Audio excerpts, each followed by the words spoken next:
عام مانگنے والے ہوں، عادت کے بعد عادت کے طور پر مانگتے ہیں نا، ضرورت مند نہیں ہوتے لیکن عادت کی مانگنی، وہ بھی یہی سمجھے شاید کہ یہ کوئی عادی شخص ہے، عام مانگنے والا ہے، ضرورت مند نہیں، کوئی توجہ نہیں دی، وہ مانگ مانگ کے چلا گیا۔ جانے کے بعد وہ بھوکا اور پیاسا سو گیا۔ یہاں پر حضرت یعقوب نے افطار کیا اور اپنی عبادت اور نیاز کے بعد سو گئے۔ رات کو خواب میں حضرت یعقوب پر وحی ہوئی پروردگار کہ اے یعقوب، ایک سائل آیا تھا تمہارے در پر، تم نے اسے کچھ نہ دیا، وہ بھوکا پیاسا تھا، ضرورت مند تھا، نیاز مند تھا، وہ محتاج تھا، تم نے کوئی مدد نہیں کی، وہ بھوکا پیاسا جا کے سو گیا۔ اے یعقوب، آج کے بعد سے تیار ہو۔ اسی شب کو حضرت یوسف نے خواب دیکھا کہ گویا 11 ستارے حضرت یوسف کو سجدہ کر رہے ہیں، معروف ہے نا تو 11 ستارے، بس وہ وقت شروع ہو گیا حضرت یعقوب کے امتحان کا۔ 30 سال سے زیادہ کا عرصہ گزرا اپنے بیٹے کو جدا ہوئے، اس وقت سے لے کر 30 سال سے زیادہ بیٹا بچھڑ گیا۔ حضرت یوسف حضرت یعقوب سے بچھڑ گئے اور یہ کیفیت ہوگی رو رو کے حضرت یعقوب کی کہ آنکھوں کی بینائی بھی چلی گئی۔ یہ اثر کہاں سے ہوا؟ امام سجاد فرماتے ہیں، کہتے ہیں اسی سائل کو انہوں نے واپس لوٹا دیا۔ اس سائل کو واپس لوٹانے کا نتیجہ کیا ہوا؟ حضرت یعقوب کو اتنا سخت امتحان دینا پڑا کہ بیٹے کی جدائی 30 سال سے زیادہ کہ آنکھوں کا نور بھی چلا گیا۔ میں نہیں چاہتا کہ اس طرح کا عذاب، اس طرح کی بلا، اس طرح کی مصیبت مجھے گھیر دے۔ دیکھیے کیا کردار ہے امام سجاد کا کردار۔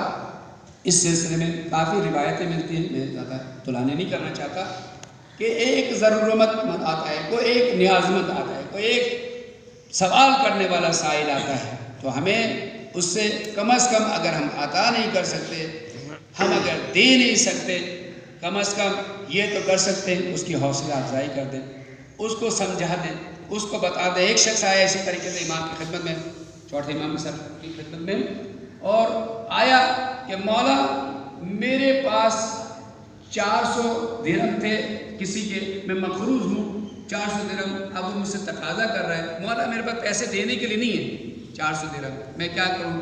اگر ہو سکے مجھے دے دیں 400 درہم۔ اور ایسے وقت میں آ کے تقاضا کیا مولا سے، ایسے وقت میں آ کے مولا سے مانگا کہ مولا کے پاس وہ 400 درہم نہیں تھے۔ توجہ کیجیے، 400 درہم مولا کے پاس نہیں تھے۔ جب سائل نے سوال کیا، مولا نے اپنے سر کو نیچے کر لیا اور گریہ کرنے لگا۔ تو سائل نے کہا مولا میں آپ کے گریہ سے سمجھ گیا کہ آپ کے پاس دینے کے لیے نہیں ہے، لیکن مولا آپ گریہ کیوں کر رہے ہیں؟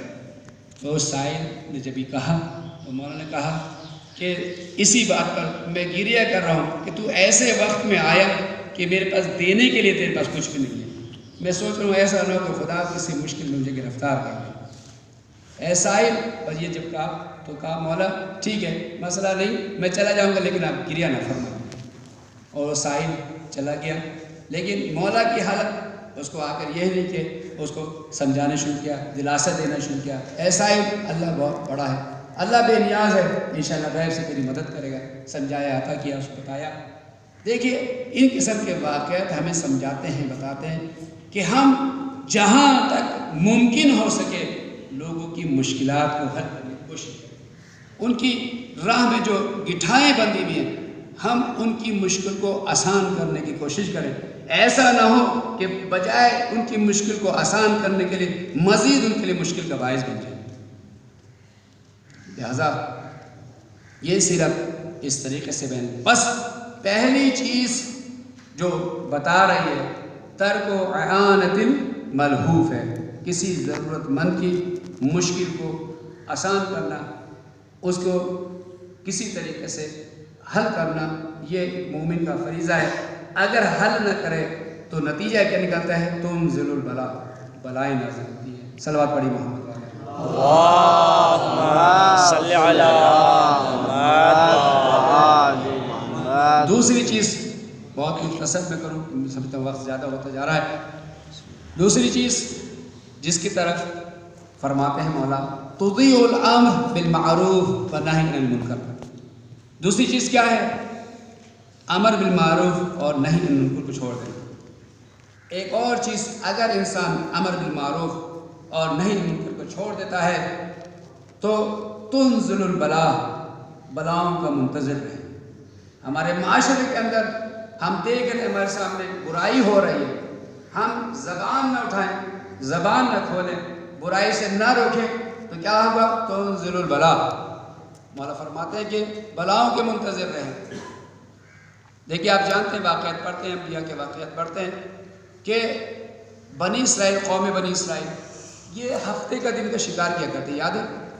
تو قرآن نے آیت نازل ہوئی اور روکا کہ اے قوم بنی اسرائیل، ہفتے کے دن تم لوگ یہ مچھلیوں کے شکار نہیں کیا کرو، کیونکہ ہفتے کے دن مچھلیوں کے لیے عبادت کا دن ہے۔ عبادت کرنے کے لیے سمندر پر، دریا پر، کہیں بھی اوپر آتی ہے سطح پر۔ ہفتے کے دن تم لوگ ان کی جو ہے ان کا شکار نہ کرو۔ تو بنی اسرائیل زیادہ ہوشیاری، زرنگی سے کہتے ہیں دکھانے کے لیے، انہوں نے کیا کام کیا کہ وہاں سے راستہ کھول دیا اور ایک حوض کی طرح نہر میں سے چھوٹا سا راستہ کھولا اور ایک حوض بنا لیا تاکہ مچھلی جب اوپر آئیں گی تیرتے تیرتے اس حوض میں آ جائیں گی اور کیا کریں گے بعد میں اس کو ہم راستے کو بند کر دیں گے، حوض میں پھنس جائیں گے، اتوار کو جا کے ہم مچھلی کو پکڑ لیں گے۔ تو یہ ایسے کرنا شروع کیا، دین سے سوء استفادہ کرنا دوسرا کہ بھائی ہم دیکھیے دین پر تو عمل کر رہے ہیں، اتوار کے دن مچھلیوں کا شکار کر رہے ہیں، ہفتے کے دن نہیں کر رہے ہیں، ہوشیاری دین کے معاملے میں۔ تو کیا ہوا کہ کچھ ہی عرصہ گزرتا رہا، یہ ہوشیاری کرتے رہے، دین کو اپنے مقاصد کے تحت چلاتے رہے۔ ہفتے کے دن جاتے تھے، مچھلیاں اوپر آتی تھی، راستہ کھولتے تھے اور مچھلیاں حوض میں چلی جاتی تھیں اور جا کے وہ رات کو بند کر دیا کرتے تھے، مچھلیاں وہاں پھنس جاتی تھیں۔ تو کچھ عرصے بعد منع کیا گیا کہ ایسا نہ کرو، کچھ قوم کے کچھ لوگوں نے منع کیا کہ تم لوگ غلط کر رہے ہو، اس طرح نہیں ہونا چاہیے، امر بالمعروف کیا ان قوم کو۔ اس کے بعد جو ہے لیکن وہ نہ باز آئے، یہ کرتے رہے اور ایک وقت آیا کہ ایسا عذاب آیا کہ پوری قوم بندر کی شکل میں بدل گئی، بنی اسرائیل بندر کی شکل میں تبدیل ہو گئے۔ اب یہ جب اس طرح کیفیت ہوگی، زمانہ گزرا، امام سے کسی نے چوتھے سرکار سے پوچھا کہ مولا کیا وجہ تھی اس قوم کی، یہ تو دین پر عمل کرتے تھے، آخر اس میں وہ لوگ بھی تھے جو سمجھا رہے تھے، تو وہ کیوں رگڑائی میں آ گئے، ہمارے الفاظ میں وہ کیوں اس مصیبت میں گرفتار ہو گئے۔ امام فرماتے ہیں کہ قوم بنی اسرائیل کی 3 قسمیں تھیں۔ ایک قسم وہ تھی جو شکار کیا کرتے تھے، چاہے وہ ہفتے کو کرے، لا کے اتوار کو پھنسائے مچھلیاں۔ ایک قوم وہ تھی جو نافرمانی کرتی تھی، کچھ ایسے لوگ تھے جو انہیں نصیحت کرتے تھے، روکتے تھے، امر بالمعروف کیا کرتے تھے۔ لیکن کچھ ایسے بھی لوگ کافی تھے جو دیندار تھے، بس اپنے دین سے کام تھا، کسی اور سی چیز سے کام ہی نہیں تھا، کہ وہ کر رہے ہیں، کرتے رہے، ہم تو اپنی نماز روزے پہ عمل کر رہے ہیں، ہم تو اپنے دین پر عمل کر رہے ہیں، ہم تو عبادت کر رہے ہیں، ہم تو خدا کو مان رہے ہیں، ہم تو کر رہے ہیں، وہ کر رہے تھے، وہ کرنے دو جو کچھ بھی۔ لیکن جب عذاب آیا وہ اچھے بھی رگڑے گئے، برے بھی رگڑے گئے۔ کیوں؟ اس لیے کہ انہوں نے امر بالمعروف کی ذمہ داری کو چھوڑ دیا تھا۔ اس چھوڑنے کی وجہ سے ان برائی کرنے والوں کو ساتھ ساتھ یہ بھی بندر کی شکل۔ بس دوسری اہم چیز جس کی طرف امام فرماتے ہیں کہ اللہم اغفر لی الذنوب التی تنزل البلاء، جو بلائیں نازل ہونے والی چیزوں میں سے ہے ایک یہی ہے کہ جو انسان امر بالمعروف کو ترک کر دے، نہی عن المنکر کو ترک کر دے، تو وہ بھی تنزل البلاء، بلا نازل ہونے کا انتظار ہے۔ ایک اور آخری چیز، 3 چیزیں اس تنزل البلاء کے ضمن امام نے اس روایت کے اندر ذکر کیا ہے۔ تیسری چیز کیا ہے؟ تیسری چیز ہے کہ ترک اعانت المظلوم، کوئی انسان مظلوم کی مدد کرنے سے دور ہو جائے، کنارہ کشی کر دے، چھوڑ دے، ترک کر دے۔ تو امام فرماتے ہیں جو مظلوم کی آہ پر، مظلوم کی پکار پر عمل نہیں کرتا، اس کی مدد نہیں کرتا، تو وہ بھی تنزل البلاء کی منتظر ہے۔ دیکھیے یہ ایسی چیز ہے کہ اگر انسان مظلوم کی مدد نہ کرے تو وہ بھی گرفتار بلا ہو سکتا ہے۔ مظلوم کی مدد ضروری ہے کہ مظلوم کی مدد، اگر آپ مظلوم کی مدد مظاہرے کے ذریعے سے نہیں کر سکتے، اپنے عمل کے ذریعے سے نہیں کر سکتے، مظلوم کی مدد کسی بھی طریقے سے نہیں کر سکتے کہ بھائی ہم کیسے کریں مظلوم کی مدد، ہماری دست رسی نہیں ہے، ہم نہیں کر سکتے، ہماری پہنچ نہیں ہے، کم از کم دعا کے ذریعے سے مظلوم کی مدد کر سکتے ہیں۔ دعا کے لیے ہاتھ پھیلائیں اور مظلوم کی مدد کریں. بس میں مختصر کرنے والا چند جملے آپ کی خدمت میں عرض کروں گا. تمام مظلوم کی مدد ایسی ہے کہ اگر انسان مظلوم کی مدد کرتا ہے تو وہ بھی اس بلا سے نجات پا سکتا ہے. مظلوم کی مدد اگر نہ کرے تو وہ بھی انسان گرفتار ہو سکتا ہے اس مشکل کے اندر.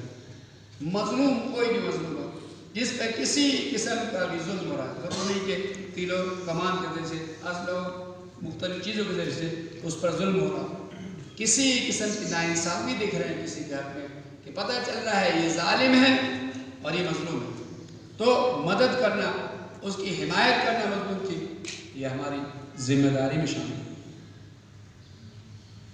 سید الشہداء علیہ السلام سب جانتے ہیں, ان سے بڑا کوئی مظلوم نہیں تھا. امام جب مکے سے مدینہ اور مدینے سے کربلا کی طرف آ رہے تھے, آخری ودا کیا مکہ کو, اب انشاءاللہ تعالیٰ 27 سے اس کو روانگی کا پڑھیں گے. تو جب سید الشہداء مکے سے کربلا کی طرف تشریف لا رہے تھے, دیکھیے مظلوم کی آہ کیا ہوتی ہے. راستے میں دو مولا کے رشتہ دار چاہنے والے اور راستے میں ملتے ہیں, تو امام اتمام حجت کے لیے کہتے ہیں کہ اے شخص, دونوں آنے والوں سے خطاب کیا امام نے, فرمایا کہ کیا تم میری مدد کرو گے. سید الشہداء دعوت دے رہے ہیں, انہیں اپنے راستے کی طرف لے کر آ رہے ہیں کہ کیا تم میری مدد کرو گے.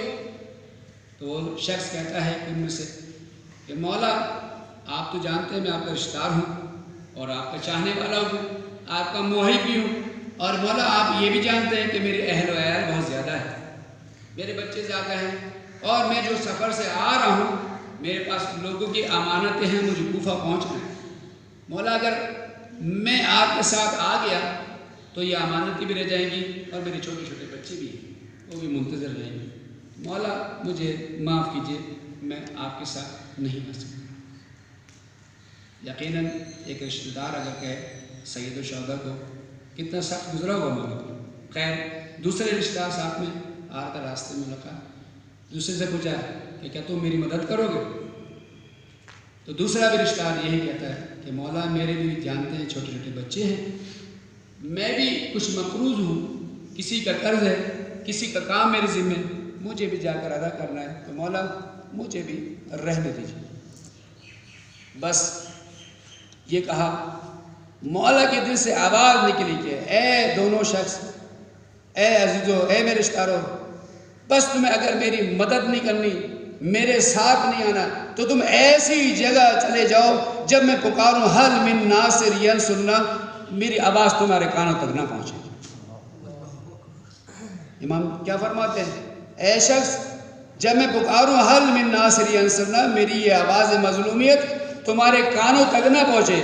اگر کانوں تک پہنچی, جس کے کانوں تک پہنچی, اگر وہ بھی نصرت کے لیے نہیں آئے گا تو خداوند متعال اسے الٹا منہ جہنم میں پھینک دے گا.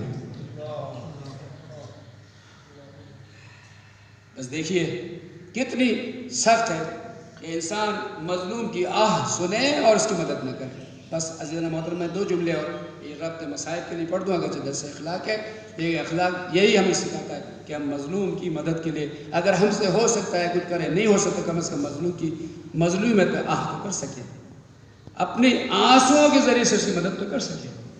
بس عزیزان محترم, وہ وقت بھی آیا جب سید